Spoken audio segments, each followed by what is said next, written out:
இன்றைய இறையாசிர் எபிரெயர் 9:22. உண்மையில் திருச்சட்டத்தின்படி ஏறக்குறைய எல்லாமே இரத்தத்தினால் தூய்மையாக்கப்படுகின்றன. இரத்தம் சிந்துதல் இன்றி பாவ மன்னிப்பு இல்லை. அன்பிற்கினியவர்களே, ஒரு மனிதனுடைய வாழ்வு நன்றாக இருக்க இறைவனுடைய ஆசீரும் அந்த ஆசீர் அவனில் பலன் கொடுக்க பாவ மன்னிப்பும் இன்றியமையாதது. பாவ மன்னிப்பு என்பது நம்முடைய வழிபாட்டின் ஒரு அங்கம். நமது பாவங்களுக்காக இயேசு தன்னையே வருத்தி பலியாக்கி மீட்பை பெற்று தருகிறார். இயேசுவின் இரத்தம் நம்மை பரிசுத்தமாக்குகிறது. நாம் ஒவ்வொருவரும் அவருடைய இரத்தத்தால் கழுவப்பட்டு தூய்மையாகிறோம்.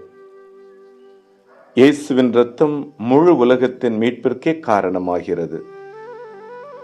எல்லாம் வல்ல இறைவன், தந்தை, மகன், தூய ஆவியானவர் இந்த நாள் முழுவதும் உங்களை ஆசீர்வதித்து பாதுகாத்து வழி நடத்துவாராக.